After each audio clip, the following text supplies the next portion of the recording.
All right, guys, upcoming shows you can catch us at. This upcoming weekend, we're gonna be in St. John, New Brunswick, Canada for the Complex Union Show Roll Call. I'm gonna have a couple cars up there. We're bringing the booth again this year, and we're releasing 2 new t-shirts as well as new keyrings, stickers, and much, much more. Then at the end of July, we're gonna be back in England again. We're gonna be doing a Ludwig's Garage pop-up meet at the Eva Resto shop. All the details will be coming soon, but we're doing a collaboration t-shirt and merchandise. We're so stoked to be putting this on. Can't wait to see you guys there. Then we'll be at the Roll Hard show at Bicester Heritage in England, August 2nd and 3rd. Can't wait to see those guys. They're some of my best friends and they put on an unbelievable show. And Bicester Heritage is a crazy, crazy place. That's what we have coming up in the next few weeks. I hope to see a lot of you guys there. Let's get into today's episode.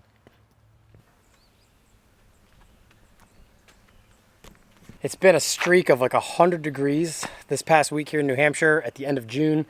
And finally today, it was in the low 60s this morning. So we have the air-cooled cars all pulled outside for the first time in a while.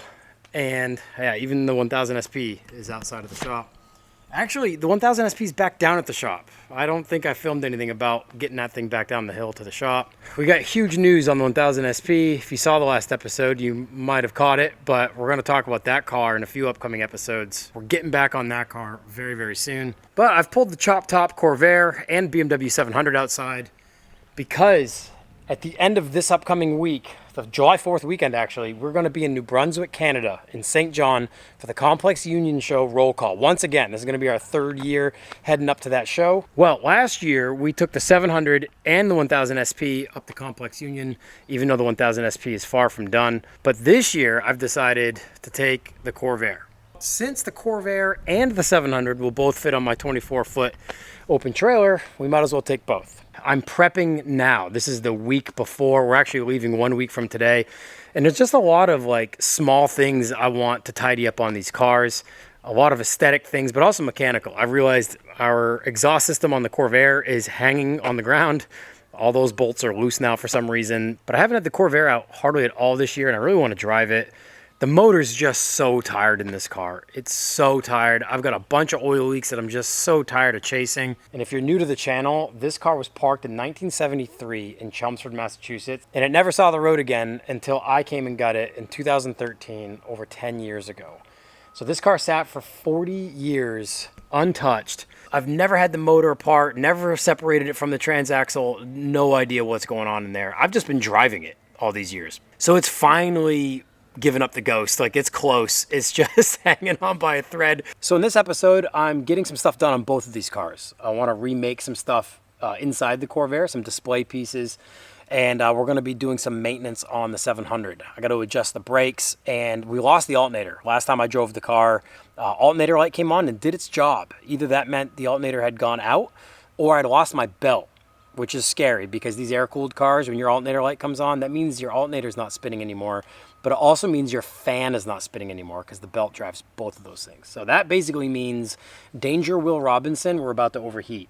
In this case, it was because the alternator actually died. 90 amp alternator to keep up with the air compressor for the air suspension system in the car. But I've ordered one. It's actually out for delivery today. We should see that here soon. So I think we'll pull the Corvair down first since the alternator for the 700 hasn't been delivered yet. And we'll tighten up the exhaust system. We'll change up some stuff on the interior that I've been wanting to change. Just prep it for the show and I can push that off to the side and we're on to the next thing. Also, thank you guys so much, so much for all of your support on the Buick drop. We actually oversold everything I had for the Buick. So we've got more shirts coming in that I'm gonna fulfill the rest of the orders with. I know some of you guys have already received your order, and if you haven't yet, it's coming.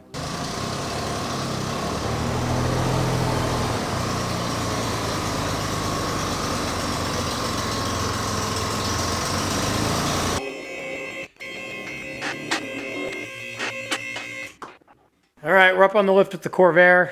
You guys might remember back last year, we put a stock exhaust system off of my white 4-door late model Corvair because once I learned that the motor in the white late model 4-door Corvair was locked up, I decided to take the stock exhaust off of that car and put it on the chop top because I just made another new like true dual exhaust setup with some new glass packs for this, and it sounded awful.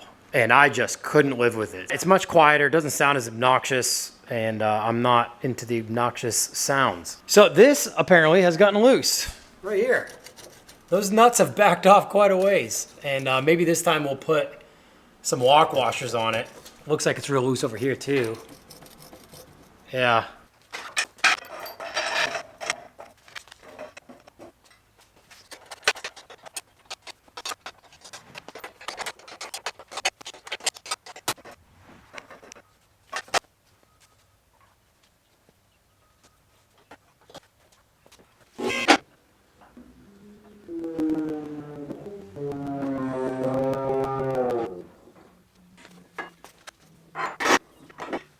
All right, we get the exhaust tight. I need to remake a hanger on that system if that's going to be permanent. It'll probably come loose again if I start putting a lot of miles on the car. If any of you guys have been curious as to what full lift in the Corvair is, this is it. And just like in the Buick LeSabre, at least in the back of the Buick LeSabre, the Corvair is also running the Universal Air Airhouse 2 bags in the back, but also running the Universal Air Aerosport bags up front, since the setup up front here is really small from the factory because it's rear-engined. There's not a lot of weight up front here. We've got basically a bag over setup up front, just like the factory coilover. So the Aerosport bags from Universal Air have a hole in the middle of them that's sealed that you can run a shock through. And that's what we're running up front here. If you haven't spent much time around this car, either here on the channel or in real life, the interior is pretty bare bones. I really wanted to make a bomber style bench seat in the rear here forever, and I just never got to it. I got on other projects. I'm running black Corsa door cards. These are from a Corsa Corvair.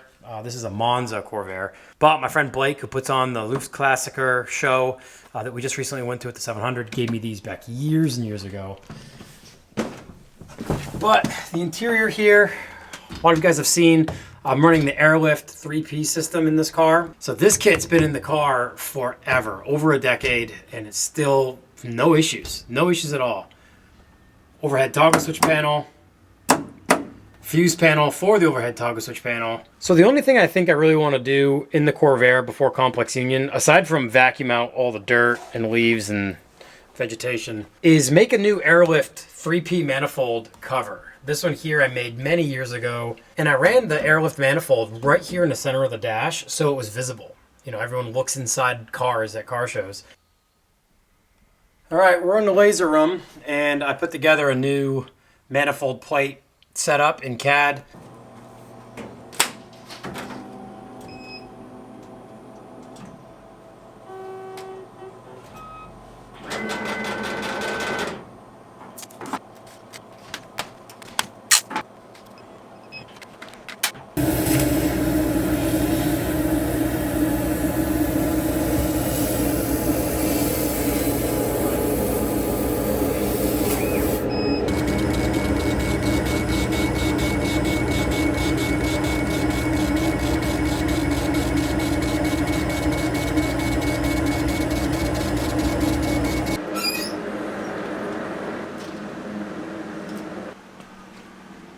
All right, well, this is what it looks like fresh out of the machine.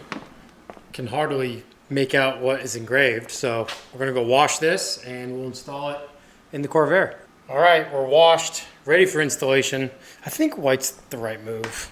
I don't remember what size Allen wrench gets this manifold plate off, but it's small.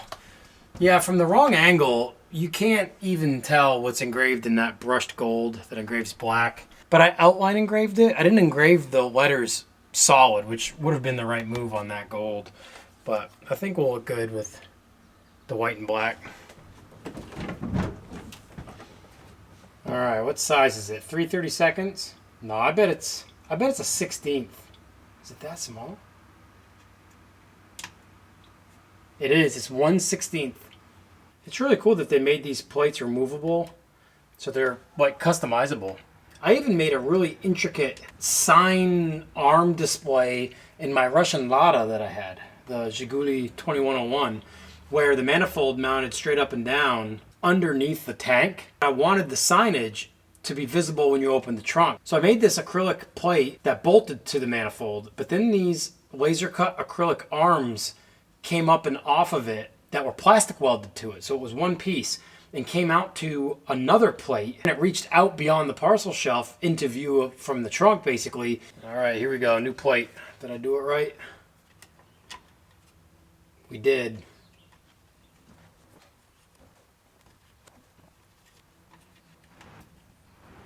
Out with the old and in with the new. Boy, I love the white much more. I love that. I should have done this a long time ago. All right, well, it started raining and the alternator for the 700 has yet to be delivered.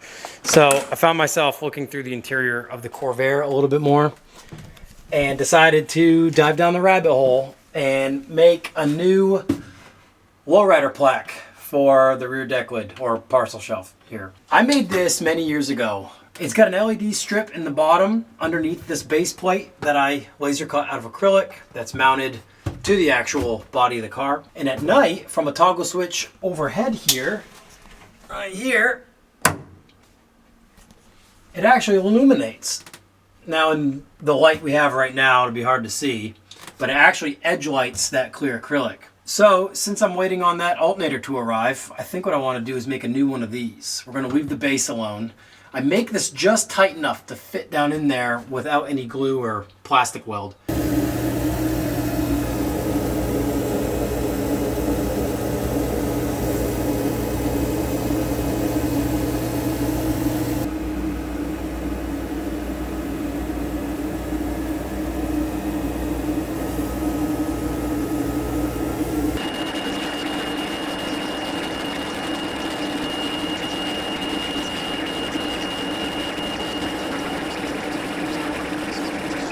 All right, we've got our acrylic piece cut. I just washed it and got it cleaned up. But I am stoked on this. When you edge light acrylic, it does like magical stuff. And what I've done with this is I've mirror engraved it from the back. So when you look at it from the front at the right angle, it looks like the engraving is floating inside the acrylic. Like the actual face of the acrylic isn't engraved at all.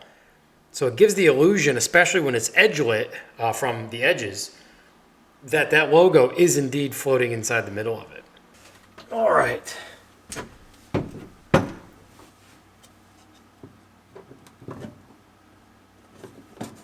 Ooh, that's tight, tight. There we go. Looks good from here. Boy, I like that. I don't know. It's got to be pitch dark, I think. Yeah, it doesn't do it justice on camera because it's still too light outside.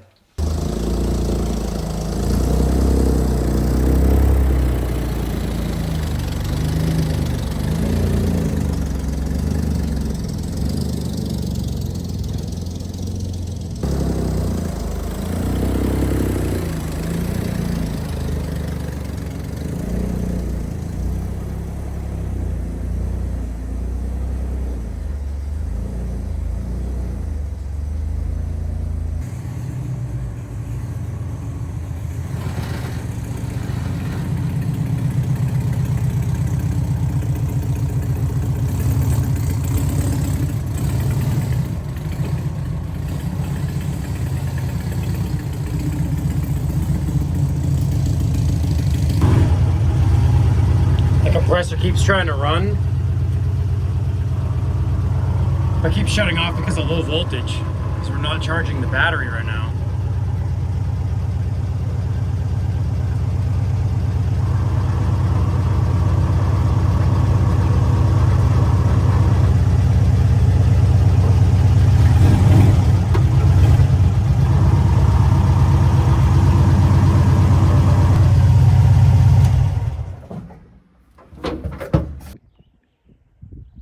It's lunchtime, buddy.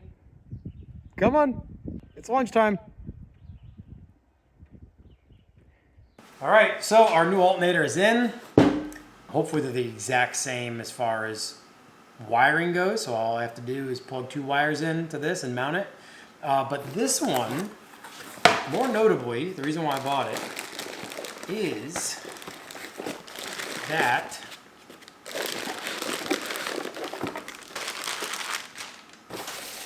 I decided to buy a black one.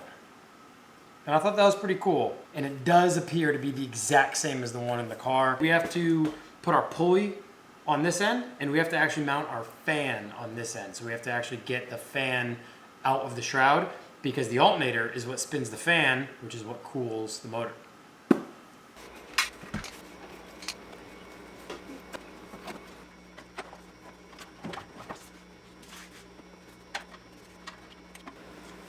Oh.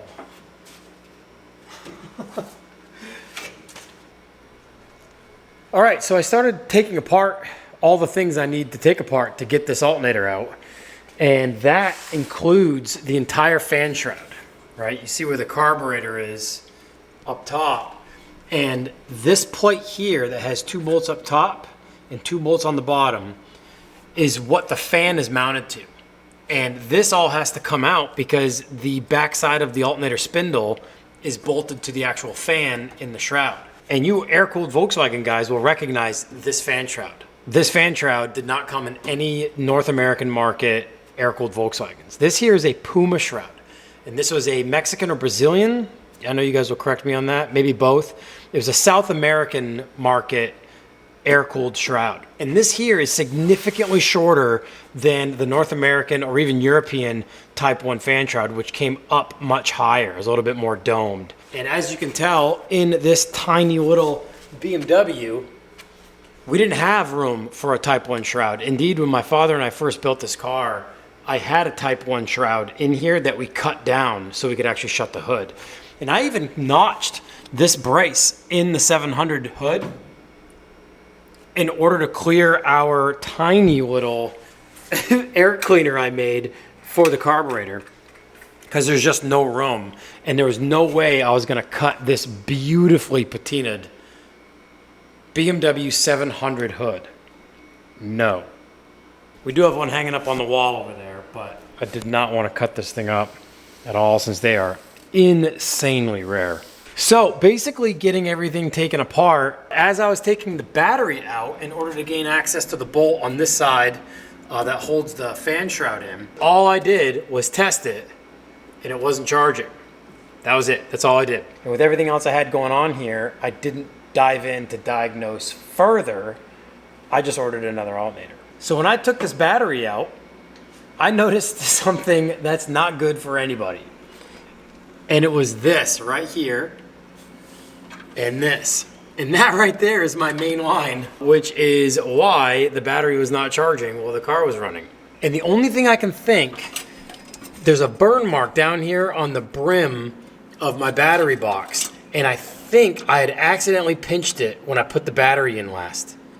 I bought a new battery about a year ago, and I think what may have happened was I put the battery down and it had pinched around one of these braces, and every time I drove the car, the battery just vibrated just enough to wear through this line until it grounded out. And that is chopped right off. So what I'm going to do before we continue to take all this stuff apart is I'm going to recut this and add a new eyelet to it. And we'll hook everything back up, we'll start the car, and perhaps this thing charges, and that's all we had to do was make sure our lines weren't pinched on anything and just fix that line. All right, battery's in, alternator's hooked back up, and yeah, we're gonna put the multimeter on it. We'll get the thing started up, and we'll see if this thing's actually charging.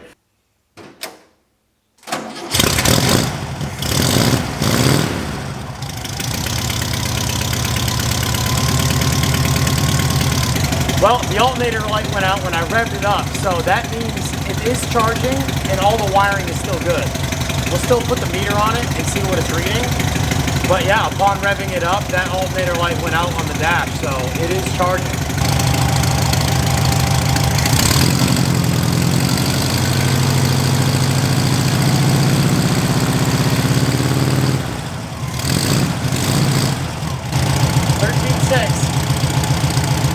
All right, so the air compressor for the air suspension system was running this whole time. So at idle, I think it was getting a pretty strong draw. I had to idle it up to read 13.6, and then it kind of held at 13.4. So now that the compressor just cut off, it idled up a little bit. So I think we're going to be sitting at about 13.6 at idle without the air compressor drawing. Well, well, well, who would have thought? It was hard to believe that that alternator was bad. We're good. This thing's charging. And this thing's a powerhouse 90 amp alternator.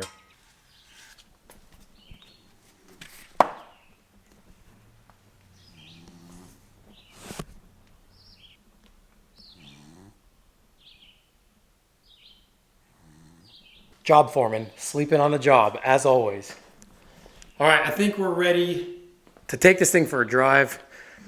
I basically just took my whole pedal cluster apart and removed the master cylinder, like the brake master push rod, and just adjusted it a little bit.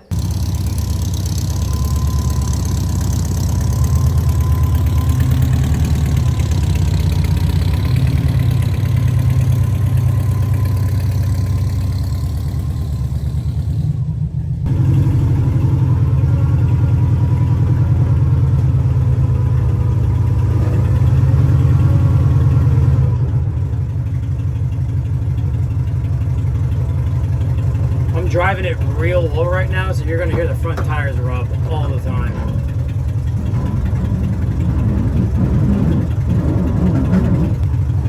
Max, we need an Eva Resto 8-inch narrowed beam in this car. A 2-inch narrowed beam in a tiny, narrow little BMW 700 is not cutting it. And most of you guys know, my father and I custom built the steel wheels for this car just so we could get them underneath the car.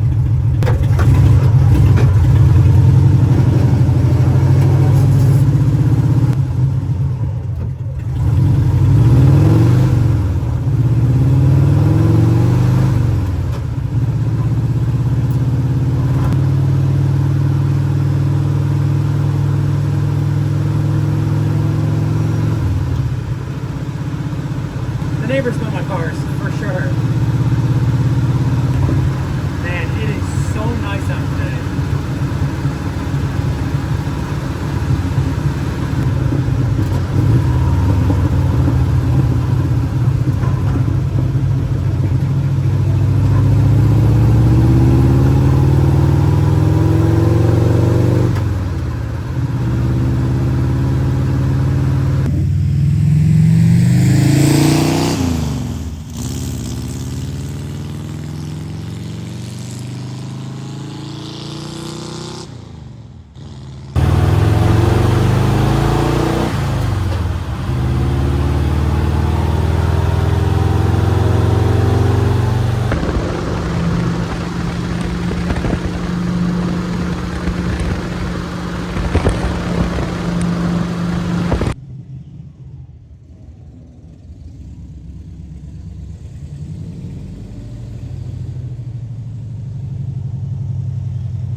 All right, guys, I think the cars are basically ready to go for complex union, with the exception of just some detailing, I guess. You know, windows, wheels, etc. Pretty stoked that the issue with the 700 was super easy. Glad we found that wire. I would have gone through putting a whole new alternator in by pulling that fan shroud and everything else on top of that motor, and then finding out it still wasn't charging, and then found that wire. So this is a good example of doing proper diag work before you order parts. So we're up and running. 700 is good to go. We're getting real close to putting this thing back in the shop and working on the 1000 SP. So another reminder, we're going to be in St. John, New Brunswick, Canada next weekend, July 5th. Well, actually we'll be there the whole weekend, but the show's on July 5th. St. John, New Brunswick, Canada, Complex Union roll call. And then just a few weeks after that, we're headed to England again. It's an annual trip. We're over there every summer. We're going to be doing that Ludwig's Garage pop-up meet at Eva Resto in England, the company that supplied all of our air suspension in the 1000 SP, and also the static suspension that was in the 64 Beetle we had on the channel last year, and soon to be in the BMW 700. We're going to have an exclusive merch drop in collaboration with Eva Resto to coincide with the meet as well, and a project that Max and I are going to be working on leading up to the pop-up meet as well. So we got something huge to unveil at the pop-up meet. So stay tuned for the date and time of that meet. But then we're going to be at Roll Hard Bicester Heritage the following weekend, August 2nd and 3rd. Can't wait to see all my British friends again. Thank you guys so much for all of your support and for watching. We will see you in the next episode.